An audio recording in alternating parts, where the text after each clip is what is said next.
Hey, everybody. It is I, Katie Morton, editor in chief of Search Engine Journal, and I am here with Morty Oberstein, founder of Unify. Morty, please tell us about yourself. Why are you here today? Hi, I'm Morty, and I'm the founder of Unify Brand Marketing, and I'm also here to talk to you about how performance and brand marketing interact and interplay. By the way, I always forget you're editor in chief. I always want to call you chief. Like, hey, chief. Chief is fine. It's great. You can call me Chief. Hey, chief. From now on, that's what I'm doing. Sorry, it's Sweet. horrible. So yeah, we're going to talk about performance and brand marketing. I'm going to run through a whole bunch of ideas and discoveries, and Katie and I are going to chat about it. The first discovery is that I have way more hair on this slide than I do in real life. So thank you, by the way, to the designer who made this. I feel so much better about myself. I almost look handsome You're always handsome, Morty. on the inside, but not on the outside. A different story. Okay, performance and brand marketing. How brand actually fuels what we call growth on the performance side. So first off, let's just talk about why we're even talking about brand, because this is Search Engine Journal. We're all about performance marketing, right? Sort of, kind of. There's a few reasons why we're going to talk about brand today. One is the absolute endless amount of digital noise that's in the ecosystem right now. Whether it be because of AI content, whether just because social media is social media, there's just endless amounts of noise, and it's really hard to stand out, and it's really hard to resonate with your audience. So even if you do, let's say, I don't know, show up in a PPC ad, or you rank, or you get in front of someone's eyeballs on social media, it's super hard to resonate because there's just so much noise. I actually changed up my entire LinkedIn strategy because of this. It's horrific, by the way. So it means that people are looking for something that's a little bit more connective, far less generic, which we're going to talk about. I'll show you what I mean by that later, and definitely less coercive. So for you performance marketing folk, that kind of means taking your foot off the gas pedal a little bit, which is super uncomfortable. I understand that, but we're going to talk about that sort of kind of maybe.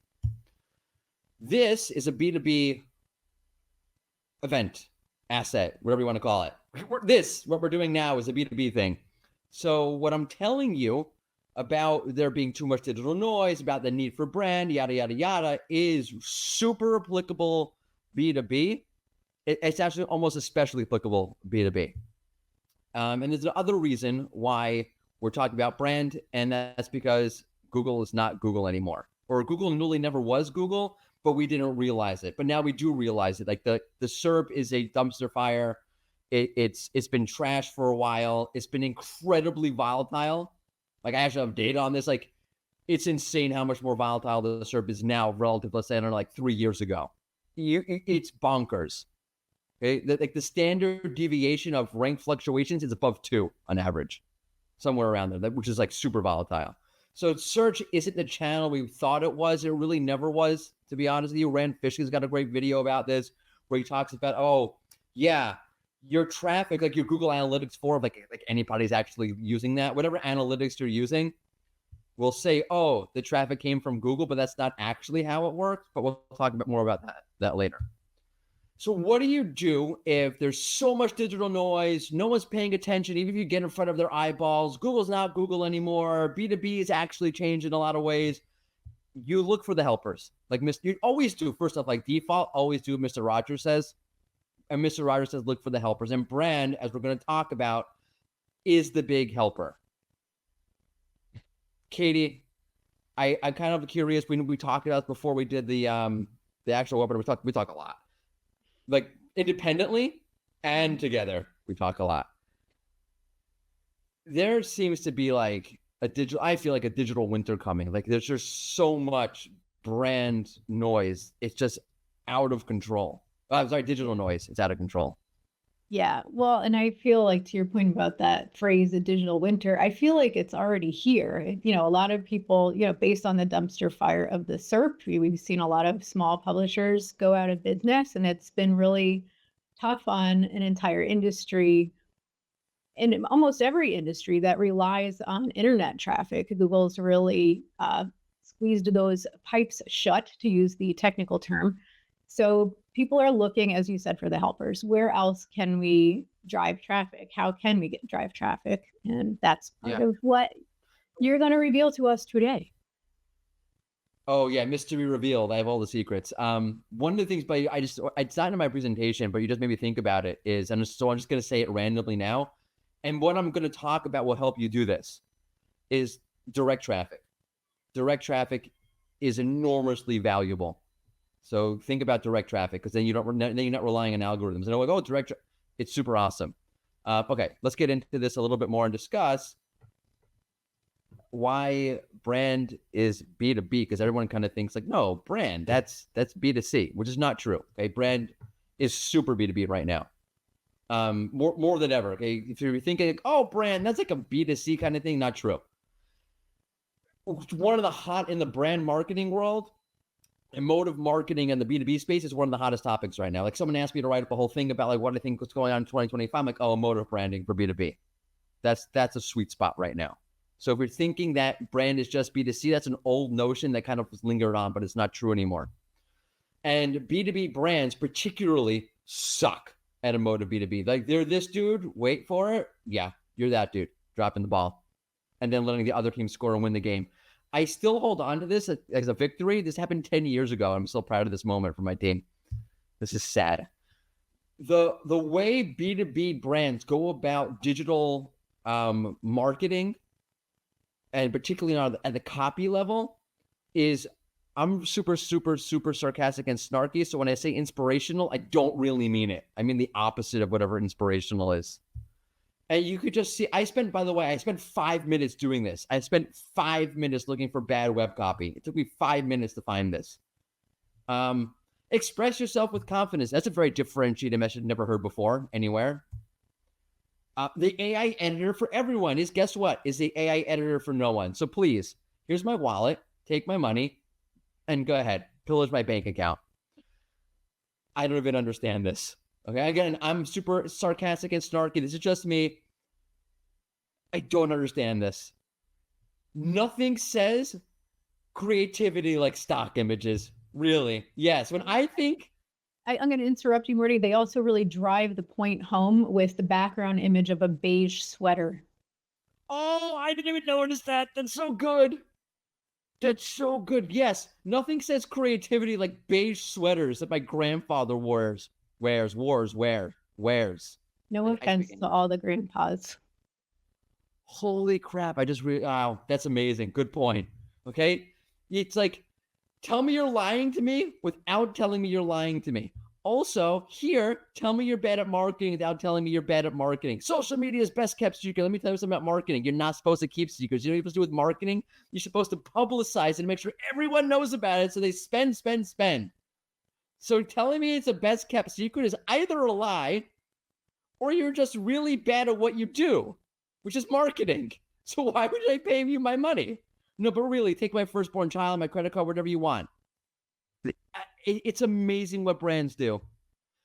It is possible, however, as crazy as it sounds, to do both. To be a little bit conversion-y, write your web copy, fine, whatever, and be emotive. This is Zendesk, and I'm going to use them as an example because they're pretty good. Like, not amazing, but they're pretty good.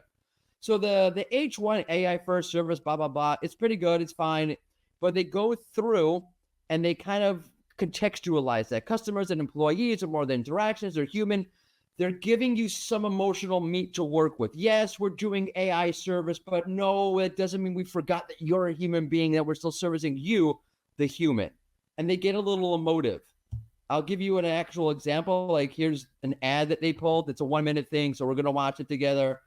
And it's a good example of how you can be emotive in the B2B space.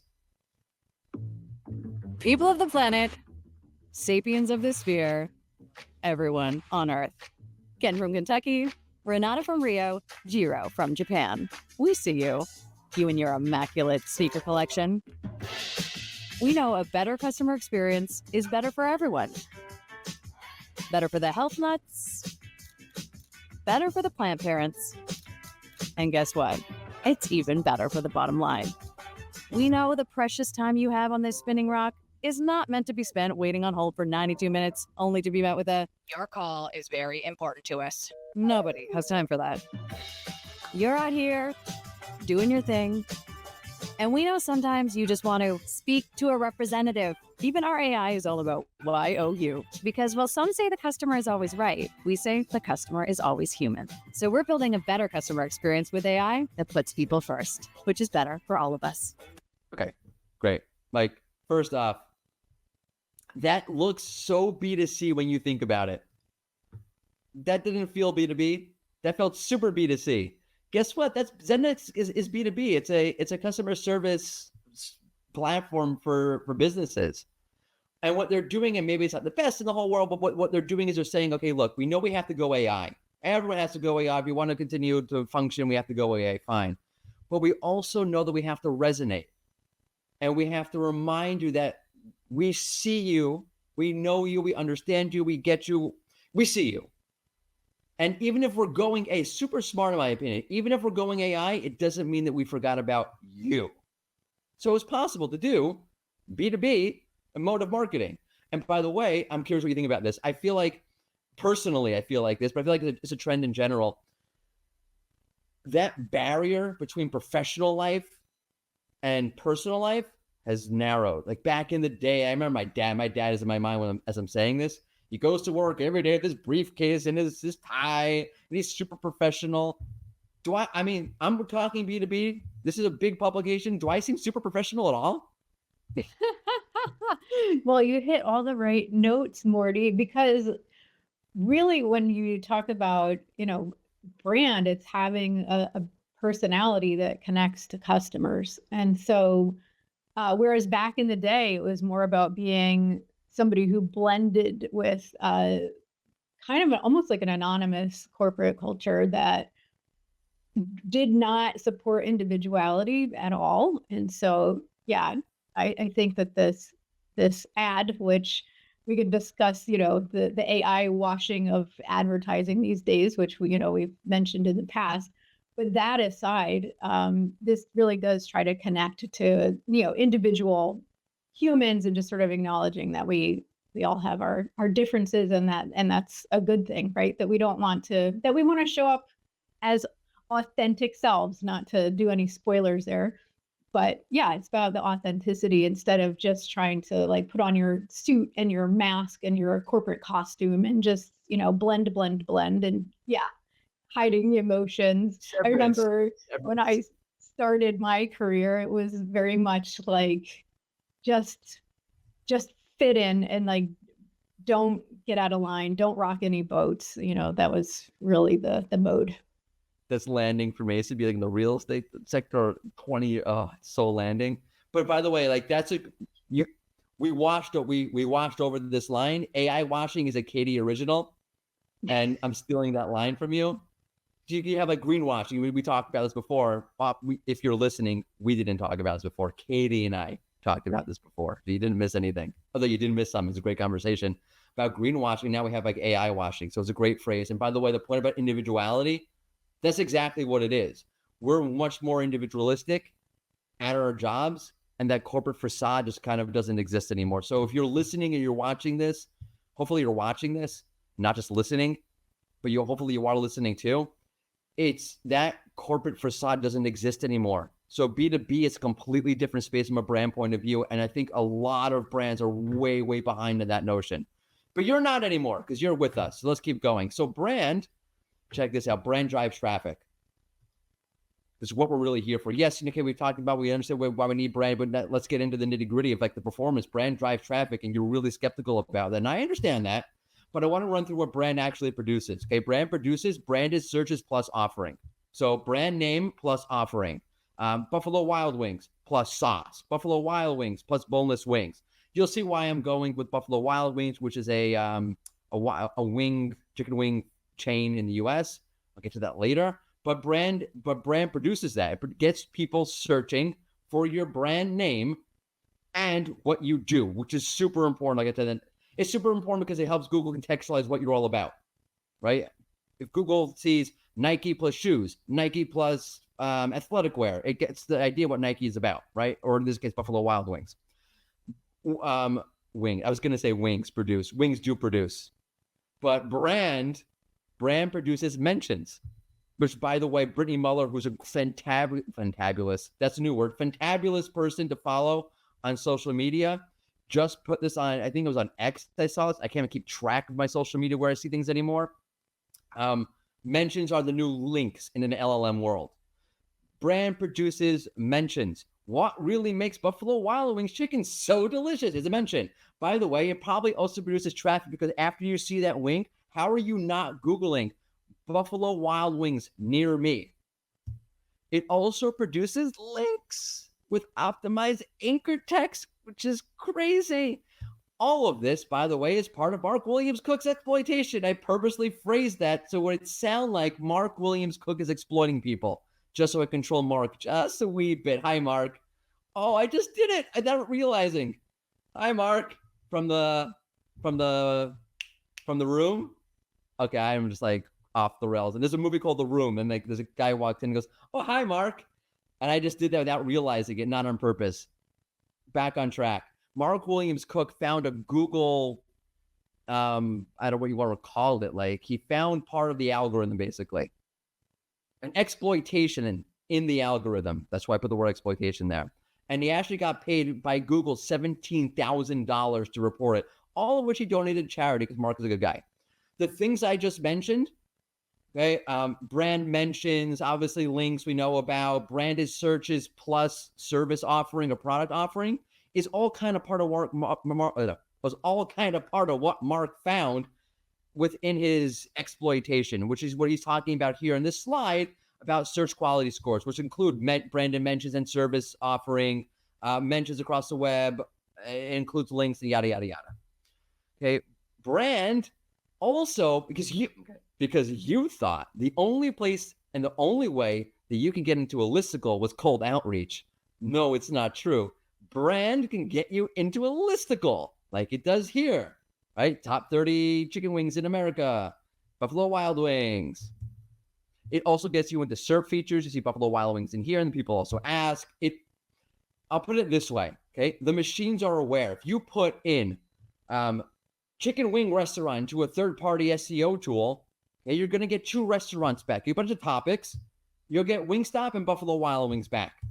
If you look at the top keywords, you're going to see Wingstop and Buffalo Wild Wings. The machines are aware of what's out there wider across the web, and that's super important, especially in the LLM era. And I'm going to prove it to you, but I'm going to prove it to you more about Google search than anything, but also applies for the LLMs. And the proof is in the wing sauce.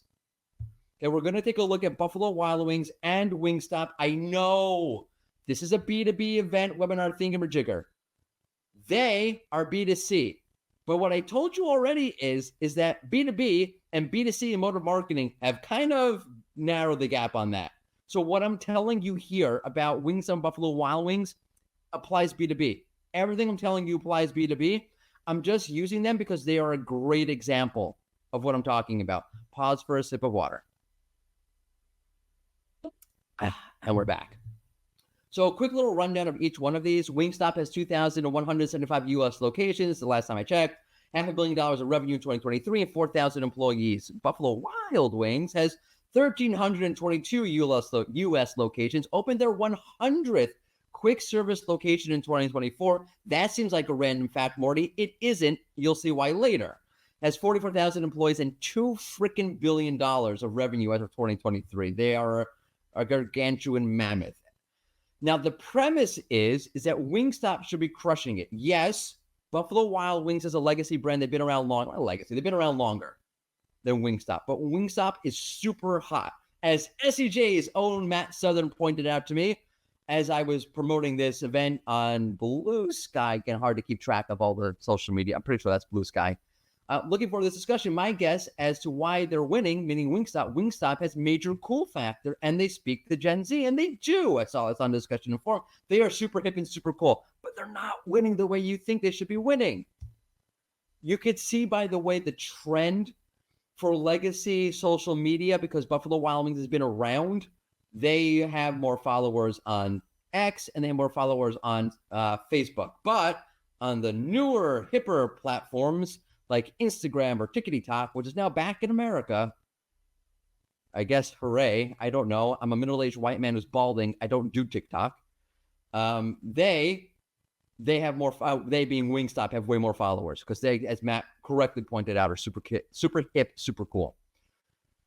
What they're not is, they're not everywhere that they should be. They, as anecdotal as this is, they don't show up in a lot of the listicle the same way the Buffalo Wild Wings does. You can attribute that to that being, okay, they've been around longer. Not necessarily. This article is updated as February 11th, 2024.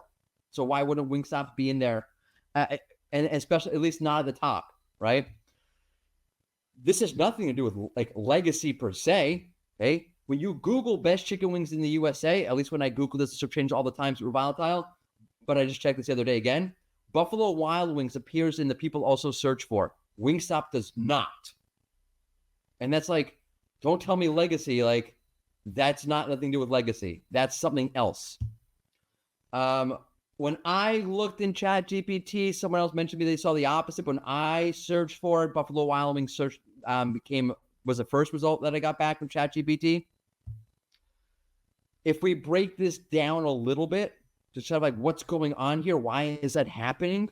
Well, let's take a look at what's happening with the brand on the SERP a little bit. So Wingstop has 97,000 branded keywords. Buffalo Wild Wings has more than double that. They have 215,000 branded keywords, which again, it's not really a legacy thing. Like that's like you have a ability to resonate about a wider amount of topics. That doesn't mean, by the way, that Buffalo Wild Wings has more branded traffic. In fact, they don't. Wingstop has more branded traffic, but I don't care about branded traffic right now. What I care about, and what you should be also looking at, is the number of branded keywords. This is for the US. I know the number looks different. This is for the US only. That's why the number looks different. Buffalo Wild Wings has 167,000 branded keywords. If I told you before that branded keywords plus offering is a signal to Google about what you're about so they can contextualize you, having more branded keywords plus service offering is a huge signal. The amount of traffic per se doesn't matter so much. As long as you're talking about keywords that have traffic, if they're registering in the SEO tool, they do. So the number of keywords to me is more important here. Because they're a legacy brand, and I want to like mention that and show that, Buffalo Wild Wings does have a lot more backlinks, which is a huge part of it. They have a way more referring domains though also, but it's not even close. Like, it's insanely not even close. Buffalo Wild Wings has 737 backlinks. Wingstop has 143,000. That's not just legacy. That's also something else going on here. Those also are follow backlinks, by the way. So you're like, okay, it's the SEO, Morty. I get it. Like, it's not the SEO. It's the brand. It's the brand that's driving all of this. Please allow me to explain myself because that sounds crazy when I say it. If you look at Buffalo Wild Wings, they have a much clearer positioning. I'm going to pause again to sip. I'm not even shy about the fact that I'm thirsty. Is that like wrong? No, I think it's authentic, Morty. I too am thirsty. I had a salty dinner. And now I'm looking at the wings and I'm feeling even salty. I'm just going to pre-drink now. Not how I intended that to come out. Yeah. I'm not actually pre-drinking. Okay, so Buffalo Wild Wings has very, very awesome positioning, brand positioning. And it's very, very clear when you look at them. They are the place. If you want to go be around other Michigan sports fans who want to go get drunk and get wing sauce all over their faces, they are the place for you. They understand you, right? Look at down by 3. Not 3 points, 3 wings. That's clever. That's clever. And it speaks to the sports fan. Here's Wingstop. Where flavor gets its wings. Boneless meal deal. $15.99. There's nothing there. It doesn't resonate. It's just, we'll come back to that, okay? But like, that's a very sharp contrast. Down by 3. $15.99. Yeah. Well, so I think Buffalo Wild Wings should have a tagline of "Get sauced in public." Oh, I like that. Yeah. I don't like that. That's so good. If you're listening, Buffalo Wild Wings, you should totally steal that. And no, don't steal. Pay Katie for that. If we take a little bit of a closer look at what's going on, this is why I mentioned before that Buffalo Wild Wings opened 100 quick takeout locations. Wingstop has no dining area. They're only for takeout. Which is why Buffalo Wild Wings did that. They're targeting Wingstop. They know they're a real threat Because Matt said, super hot, super cool, super hip. If we get a little bit closer to the glass, come on, a little closer, and too much. That's just like more teeth than I need to see. If we take, these are all ads from Buffalo. I'm just not gonna be the first time I interchange them. So sorry. From Wingstop. These are all ad screenshots from Wingstop, not Buffalo Wild Wings. There's a commonality. Everyone's at home. Everyone is at home. The car counts as home. It's your home on wheels. Why? It's not a coincidence. Because Wingstop doesn't have sit-in. They are the opposite. They are for me. They are for me. I do not want to go out and get drunk with other people. I do not want to see other people with wing sauce all over their faces. I want to sit my keister on my couch, watch the Steelers go one and done in the playoffs again in my own misery, eating wings by myself. Wingstop is for me. Also, you can do with other people. If you're not antisocial like I am, you can do that with other people. But I prefer not to with football because it's just painful and I get upset. Wingstop is for me. They are for me. Do you know the closest they get to saying that is this? It's freaking mind-boggling. This is the closest they get to telling you that they are for bringing the wings home to you so you can sit on the couch with either your friends or, as I prefer, in your own misery, eating wings. You don't have to go out in public. You don't even have to put pants on. They'll have a drone deliver it to you. Can I just say this ad shouts dystopian nightmare? From a branding point of view, it is. It is. The point is, if you want to resonate, if you want those branded searches, if you want those backlinks, if you want those mentions, if you want to get in those listicles, if you want the tools to pick you up, if you want Google to list you in the people also search for section of the SERP, or in the people also whatever section of the SERP, you need to have a digital presence. And in order to have a real digital presence, you have to resonate. And Wingstop, damn you if you're listening to me. Listen to me, Wingstop. I feel like Dr. McCoy from like Star Trek. Damn it, Jim. Damn it, Wingstop. If you're listening to me, you have an enormous brand gap. You have no positioning. It's so easy to fix. Look, go back and look. There's no positioning in that. You're just telling me nice things that sound catchy. There's no actual positioning. Stop it. Stop it, Wingstop. I'm gonna stop sharing. I'm getting upset. Just compose yourself. It'll be okay. Well, and we can flip that tagline of get sauced in private with Wingstop. Yes. Oh, also really good. Slightly naughty. I like that. And it's amazing. What are they doing? And they're doing exactly what most brands do, by the way. What's that? They're not doing a good job with their branding. Oh, I was going to say relying too heavily on AI to create their branding as well. Ooh, wow. If that was a chicken wing, that'd be a spicy wing.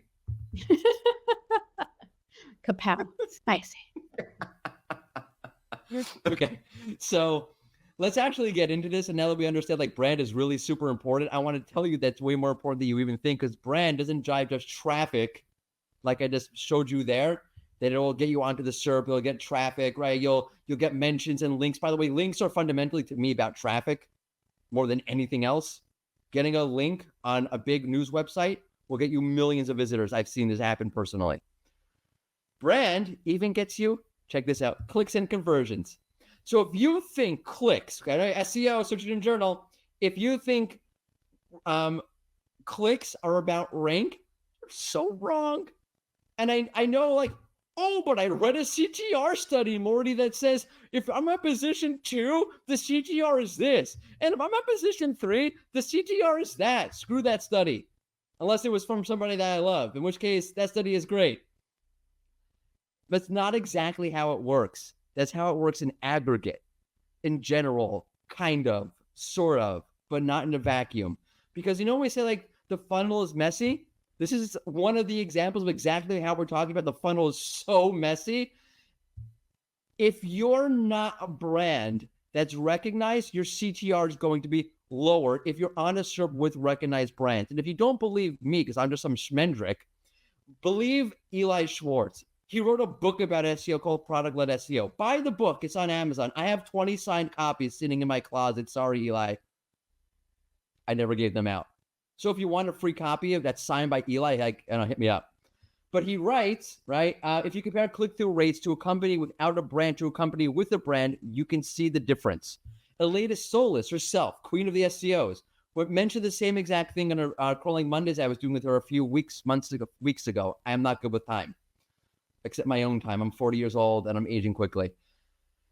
We were talking about, she had a client who says, hey, look, I know we were trying to optimize me to get into the product carousel listing thing or a jigger on the serve, the product carousel, PLAs, yada, yada, yada. But should we invest that much into it? Because yeah, you'll get me in there because you're a latest Solis. You're a superhero. You can do anything. But what happens when I'm in there and then I'm next to a gazillion other big brands and it's a super scrollable thing? So it's not not hard to scroll. It's super easy to scroll past me. People are just going to click on the other big brands. Maybe I should focus on other things. Elia's you know what? That's true. That's very true. Just if your brand is not recognized for something, they will have a very hard time including being clicked in the product carousels, even if you're featured there. So Elite is telling you that. You don't need an SEO expert to tell you that, though those two are super SEO experts. Follow them on social media for more.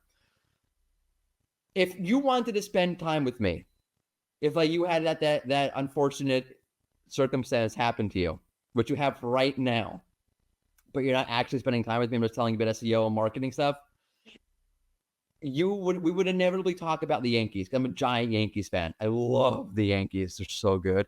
They're not so good. It's a big problem. And if you're okay, I'm going to prep for this meeting, this social time with Morty, we need to prep ourselves for that emotionally and topically, you might Google Yankees.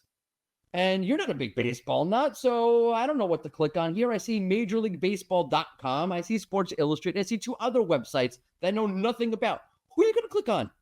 Seriously. Okay, I know Empire Sports Media because I'm a baseball lunatic. I know Pinstripe because I'm not normal. But most normal people are looking at this MLB.com or Sports Illustrated. It's just a matter of which one I want to click on. Okay, we all know this is true. Okay, position here doesn't necessarily matter. Getting into the box here matters. Once you're there, the position itself doesn't matter so much. Sports Illustrated and MLB.com are getting all of those clicks for the most part. This is exactly what Ali Berry, formerly of the Motley Fool and the Ascend, brilliant SEO and content marketer. Follow her. Everybody. And she contributes to SEJ. Just want to say, look her up. Oh, there we go. And she contributes to SEJ. So look her up there. She had a call with her yesterday. She's awesome. She writes brand marketing. By the way, the reason why this is branded for me is I'm not plugging myself. I posted my social media that I did. I'm not that big of an arse that I would actually do that. It's from a social media carousel that I did. I just didn't repurpose it. I just screenshot it and plugged it in here. I'm sorry for the promotion. She wrote brand marketing is often a silent driver of successful performance marketing. Okay. It's silent, but deadly. Just because it's silent doesn't mean that it doesn't exist. And it has enormous implications on conversions and traffic and clicks and budget spend. I would just add, I was eating, if you're Jewish, you'll know about this. I was eating a Shabbat meal with somebody, and we were talking about this. They were saying, I hate being retargeted by people. They didn't say it like that because they don't know what retargeting is. They say, I can't stand where I'm talking, and then all of a sudden I go and I go on Facebook and I see everything I just talked about. My wife hates it, by the way. I embrace it. If I want something, I want to buy something, I just go into Facebook and buy dining room chairs. And now I don't have to search for anything. It all comes right to me. Sick mind, but it's effective.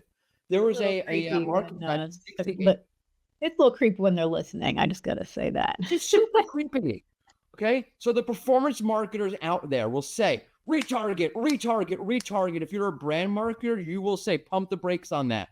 Does it actually resonate? And you know what? Marketing Dive said it found that it doesn't resonate with 68% of consumers. So all of you people out there listening, watching this right now are retarget, pay that money.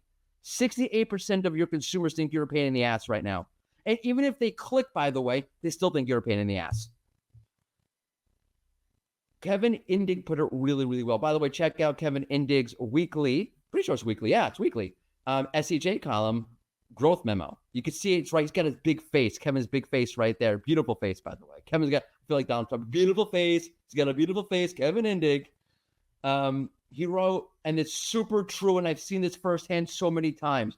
One pattern I continuously see with clients that underinvest in brand marketing is that a performance channel become more expensive. Then he goes on to say, this is true. The challenge is pattern creeps up slowly and is extremely hard to diagnose. The extremely hard to diagnose part is so true. I've seen this so many times. I'm pleading with you now. What happens is, and you know this, search your feelings. You know this to be true. From one dark heart to another, Darth Vader to me to you. You've seen this happen. It's probably happened to you. Performance goes down. I don't know, you're a social media manager, okay? So your like likes go down, or the organic social traffic goes down, or I don't know, you're an SEO and the impressions go down, or the clicks go down, but the impressions remain the same. Whatever it is, something goes down. CMO will come, yo, what? Come on, what's going on? Come on, man. From one president to another president now. Come on, man. What happened? Like, why is the traffic going down? Why are the clicks going down? Why are the likes going down? What are you doing, social media manager? What are you doing, content marketer? What are you doing, SEO person? And you think in your head, nothing's changed. What are you talking about, dude? Nothing changed. It's all the same. And you say, okay, we'll try whatever, but you know in your heart, it's just the algorithm. It's just the ecosystem. It's just what we're competing with huge brands. It's not us. And what happens is that when performance goes down, the decision makers look to the immediate channels. They'll look to SEO. They'll look to PPC. They'll look to social media. They'll look to whatever the immediate channel is, and they'll try to fix the immediate channel. But what they won't do is realize what Ali just said, which is that performance is a silent driver, and that what's really causing the slow decay over time, as Kevin is saying here, so many people to keep track of, is that the performance is being decayed because the brand decayed. The brand decay is now resulting in a slow decay in whether it's social media resonance and therefore clicks or likes, or whether it's brand authority, in which case your SEO, right? The rankings are going down. The brand is what's the real root cause behind the decay. And I have seen this personally so many times. The head of marketing, VP, whatever it is, won't look at the root cause. And they won't, by the time they realize what's actually happening, it's too late. So, and I mean that, it's too late. And you don't believe me. Like, nope, that's too brandish. Okay.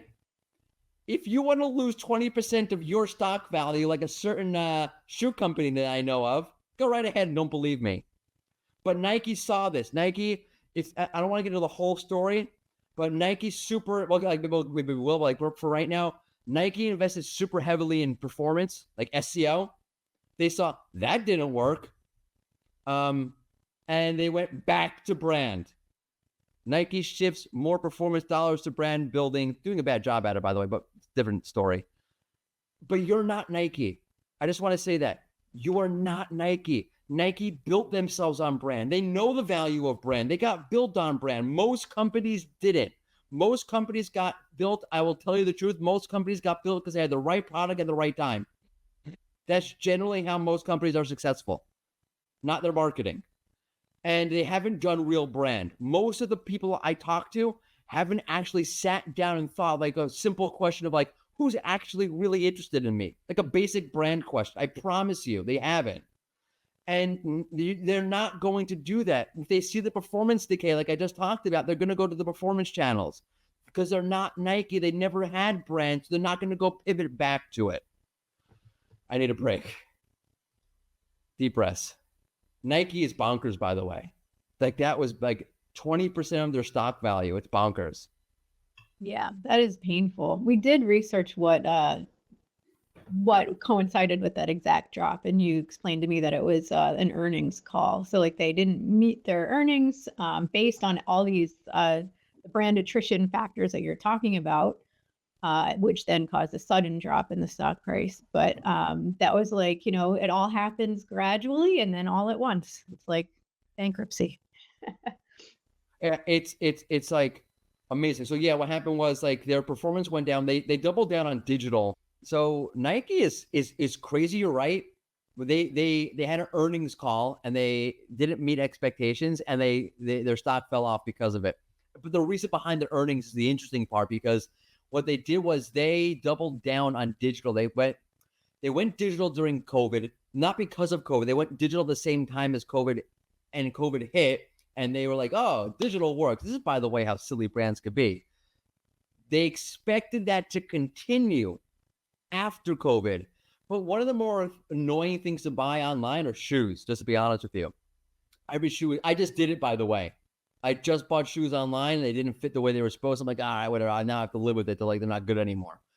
But what happened was Nike, when they went digital, went from B2B to B2C. Yeah, Nike was a B2B company.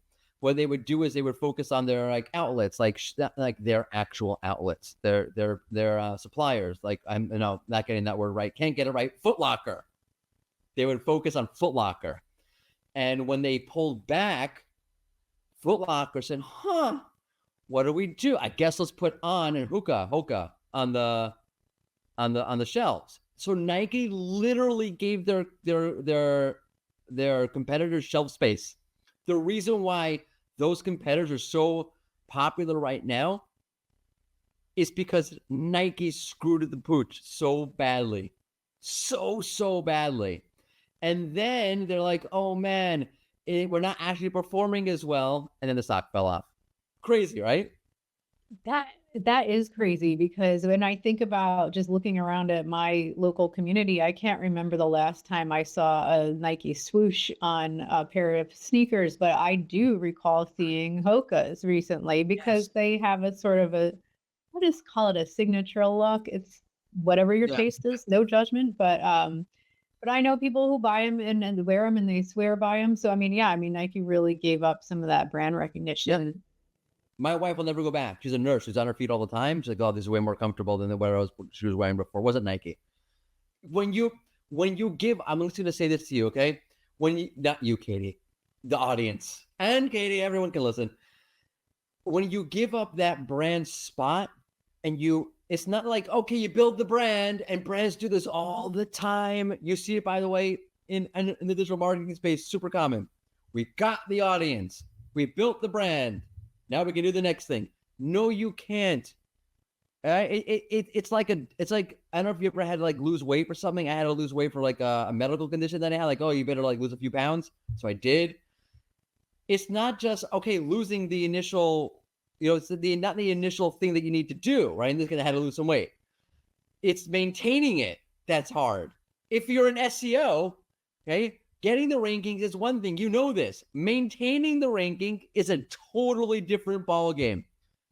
You have to maintain the brand, because the second you let somebody in, like Hoka, you're done. It's so hard to get it back, and Nike's having a really hard time getting it back. So let's actually talk about some of that actual brand marketing. Okay, so we know that brand gets you traffic, it gets you conversions and clicks, but none of that matters. Okay, yay! We know brand is super important. It gets conversions and clicks and traffic, which is what basically the entire SEO space has been doing for the past few months. It's super important. That doesn't, it's good. I'm glad people are saying that. It doesn't exactly help you unless you're going to, hand off some or communicate better with your comms team. But if you're the one who's now actually having to do something, you need to know a little bit of brand. It's still, no matter what, even if you're handing it off to the comms team or the brand team, you need to know a little bit of brand. So let's do that. There's three big aspects, the big three. There's identity, there's positioning, and there's messaging. Messaging is the smallest of the big three. I'm going to tell you why. The first is identity. You have to build a strong brand identity, and I break that down to doing three things. One is building depth. What I mean by building depth is you have to think about how integral the emotion that you're all about is. What do I mean? In the human experience, there's feelings or emotions or whatever you want to call them, existential realities that are less core to the human experience and more core to the human experience. So fun. I did not have fun today. In fact, I'm having the opposite of fun today. I will probably not have fun tomorrow. I may not have fun on the weekend, depending on what my children do to me, literally. I will live. I can live and cope without having fun. Fun is a surface-like transient emotion. It's not what you want to go for. Right? You don't want to be all about, our brand is all about fun. Good vibes, transient, surface-like, non-integral. What is integral? Things like, I don't know, like connection. Connection is integral. If I don't connect to myself, I don't connect to my work, I don't connect to my coworkers, if I don't connect to my family, if I don't have some kind of connection, I cannot function, I cannot exist. So your brand should be about connection or things like that, not literally about connection. Okay, so let's like run this through like an actual example. Right? If I was, let's say, at an amusement park, I wouldn't say, we're all about having fun. I would go for something a little bit deeper. Maybe we're all about like, I don't know, like we're all about bringing like joy to life. Okay, I'm just being that's a little bit cliche, but for the moment, just run with that. Okay, then you need to have clarity around that. What does that actually mean? What does it actually look like? Who are we? Imagine somebody asked you. Okay, it's literally like this. Who are you? And you're like, they didn't mean that just like, what do you do for work? Which is like in America, like that's what we mean. Like imagine like you actually getting that in a real way. Like, who are you? And you're like, and then you give an answer. Okay, like you lost that person. When your brand identity, that depth concept, like that meaning that you have in your brand and who you are as a brand isn't super crystal clear to you, you cannot communicate it to others. You'll just end up going, which is not what you want as a brand. The third thing you need to do after that is, okay, we've built a meaningful identity for ourselves. We have a very clear conception of it. We focus on it. We spend time on it. We know exactly who we are in a very concise, clear way. It's highly possible, not highly, it's possible that your meaningful, crystal clear brand identity is the exact same as somebody else in your space. So you need to check for differentiation, make sure it's a little bit different, and work on that. Okay, great. Identity should naturally lead you to ask, who is the right audience for us? Meaning if we're all about bringing joy to life, right? We're all about like an amusement park, right? We're all about like you re-experiencing joy. Who is an audience who's actually interested in re-experiencing joy, right? Your curmudgeony neighbor who is a pain in the rear end doesn't care about re-experiencing joy. They're happy. Mr. Wilson from Dennis the Menace does not care about re-experiencing joy. They are not your audience. You're knowing who you are in a meaningful way as a brand will help you to target the right audience. It will put you on the doorstep of positioning, of brand positioning, right? You should be asking yourself literally questions like, what kind of feelings do we want to produce in our client, in our consumer when they're done? Oh, joy, like, right? What does a happy customer look like? Why do they look like that? Why does it matter? Why do we want to have the customer to have X, Y, and Z? Why do we want them to have joy? Why is that a meaningful thing for a person to have, right? All these things. You need to probe for meaning in the audience. That will lead you to doing positioning. And positioning is the darling of brand. Positioning is how you slide into the context of your audience's life. Right? It's how you as a brand, your brand identity, it's where you meet the audience. It's where the connection actually happens. I would even go so far to say is that positioning is brand. That is where brand exists. That's like the sweet spot where the brand actually exists. To give you like a mini framework of this, I have this on my website at unifybrandmarketing.com. So you can download it, not a pitch. It's just, you can just screenshot it here. So you don't actually have to go and do that, okay? To get started with that, I'll give like a starter framework. You need to ask yourself, like, okay, like what are my audience, like what are their life experiences? It's a perfect time to get into this actually, like the date that we're recording this. Right? Let's say like, I don't know, like my audience is, I'm at the amusement park again. My audience is life experiences. Like life is hard. It's gloomy. It's dark. It doesn't seem like there's a light at the end of the tunnel. It all seems like, okay. Then you have to ask step 2, what's causing this to happen? I don't know, like the economy is not great. I'm a digital marketer, and there's so much digital noise, whatever it is. Like there's I don't know, the political climate, whatever side you're on, like whatever it is, you have to understand what's causing them to feel this, right? So if we're talking about, oh, our audience feels doom and gloom. You need to isolate, like, okay, like what's causing them to feel that way? Is it a very specific thing? Is it just a lot, whatever it is? And then you need to ask, okay, how does our product and our offering and us as a brand, how does our identity meet those needs? How does that actually work? What actually happens there?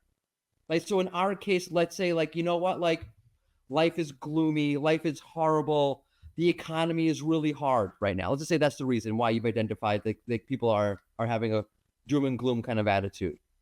We can help you reconnect to your joyous self, and we can do it at a it's not going to cost you an arm and a leg. We're not Disneyland. Okay, differentiation, right? You can do it for $25. For $25, you can not have fun. You can re-experience and reconnect with your joyous self that you haven't connected with in a really long time, who you're yearning to reconnect with. Isn't that super meaningful? It is. I'm gonna cry. By the way, positioning. I'm gonna cry. That was really meaningful. Feels like an episode of Shrinking. It's beautiful. Thank you. Getting off verklempt. Positioning, for all you marketers out there, performance marketers, positioning is not a unique selling proposition. It's part of it, okay? It's not it.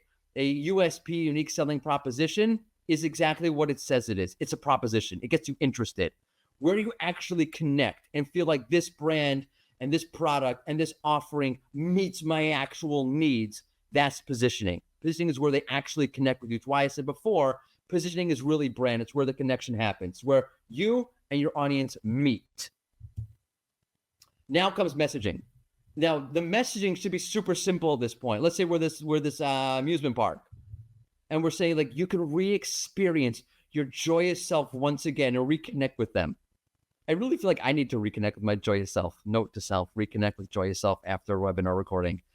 Same. What do I say now? What's the messaging? Hey, Sherlock, you know what the messaging is? Reconnect with your joyous self and do it for $25. That's the messaging. Okay? Which is why I said the messaging is the smallest of the big three. The messaging should flow from the other two. Identity flows into positioning. The messaging should be the afterthought. I have a habit of doing this. Oh, I should show mine and then do the full slideshow. Whatever, you're good. I have a habit of doing this in my slides. Get ready for it. We're going to go backwards. Backwards. Oh, this is it. I should have like a trigger warning, like flashing lights. Messaging should have positioning. $10,000 to the person who tells me where the messaging, where the positioning in the messaging is. Where the positioning is in this messaging. Where is the positioning? If we said before that Wingstop is about, I can sit on my arse and on my couch and watch the thing and eat the wings and all the where is that in this? It doesn't exist, which is why it doesn't resonate.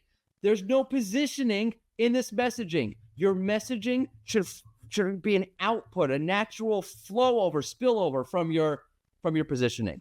But that's just phase one of marketing. Phase two is where y'all come in, performance people. If phase two takes that core branding, that identity, that positioning, the messaging, and it looks to develop momentum. Marketing is about momentum. And if anybody tells you otherwise, maybe they're right. But it's also about momentum. And what you want to do now is, okay, we have the identity, we have the messaging. Let's try to get some momentum, which means you need to have reach of some kind. You need to get out there in some way and get that messaging out there. You need to partner with other people, local events, if you're a local business, a conference, a sponsorship. You need to get engagement in social media, influencer marketing. That's where all of those things come in. But they're not like Wingstop, where they're just like shills of a messaging self. They have resonance. They have the ability to resonate, which goes back to her point about the digital noise. Yeah, you can have a partnership. You can get out there, right? You sponsor whatever. You do whatever influencer marketing thing. But your messaging is, without positioning, it falls flat. It becomes digital noise. That's why you need the branding. And that momentum that you're going to build up, which I know you will, directly impacts performance. That was the most positive I will ever be, by the way. I know you will. Not being sarcastic. I know you will. I'm going to put this in terms an SEO can understand. EAT. Okay. Do you think Google pulled EAT out of a hat? No. Do you think EAT is like built overnight out of a hat? Also no. Okay. EAT, like I know like SEO will talk about it like, you know what we're going to do today? We're going to build our EAT strategy. EAT, by the way, stands for experience, expertise, authoritative, and trustworthiness. Big topic in the SEO world. Okay. I know SEOs will sit down and be like, today we are going to build out our EAT strategy to get more EAT and improve our rankings. Do you know what a brand never said? Let's sit down and let's build out our EAT strategy and get more rankings. That's not how it works. EAT is a natural output. It's a natural result. It's a natural result of doing everything I just told you. It's a natural result of having strong brand identities, really good positioning, speaking to a targeted audience, and resonating with them, and getting mentions, and listicles, and links, and more mentions, and branded searches with your product or service offering, and other stuff, pounding my fist and saying more stuff. That's where EAT comes from. It doesn't come from, we're going to sit down and we're going to focus on EAT today. That's not how it actually works. Okay? That's where you come in as an actual, like, as a performance marketer and doing this the real way. I'm Morty Oberstein. If you want to learn more about what I do, which is brand audits, brand strategy, brand communications, and check this out, brand can be measured. It's true. You heard it here first. Check me out at unifybrandmarketing.com. If you want more of me on SEJ, which I hope you do, take your phone out. Click the QR code here. You don't click a QR code. Scan the QR code. Or just you can go to Google and Google Search Engine Journal, Morty Oberstein. Or you can go to searchenginejournal.com. And then in the search bar, after you do a few other articles by some smarter people, search for Morty Oberstein. You can see my articles about what SEO should know about brand marketing and why you should be focusing on brand marketing right now. Do it now, right now. Also, go over to Search Engine Journal. You can explore a partnership with us. So we do sponsored emails. You can advertise on the site. You can do a sponsored post. There's lots of different options. We have sponsored rundowns and ebooks. So if you want to explore partnering with Search Engine Journal, go ahead and scan that QR code. Morty, I want to thank you for taking can I say something on that? Oh, absolutely. Yeah. I'm not just a promoter. I'm a happy client. Well, we've sponsored, right? If you remember like the hair commercial in the 90s, which I really need those commercials back because back to the going really full circle back to the first slide, the hair thing. Wix has sponsored Search Engine Journal before, and I'm not saying this as like a shill. Like I literally mean this. We've seen like amazing results. We've gone back multiple times. Wix has gone back multiple times. So do connect with Search Engine Journal. It's really effective. Yeah. And I just want to be clear that this webinar today was not even a paid message from Morty. This is just, we really believe in Morty and in his content. And we do appreciate past sponsorships and future sponsorships. Yeah. Morty is a darling here, a wonderful contributor to Search Engine Journal, and he has just so much wisdom to share. So we really appreciate you, Morty, and all of the collaboration you allow us to do with you. We love it. Are you kidding? I'm just happy you let me talk. Happy to let you talk anytime. It's always a pleasure. By the way, I'm also flattered that you thought I have a big enough wallet to sponsor something at SEJ. You guys, we have all kinds of options. Don't let that deter Yeah, sorry. you. I didn't say that. All right. So I guess that's a wrap for today. So thanks, Morty. Thanks. See y'all. See ya. Bye. Bye.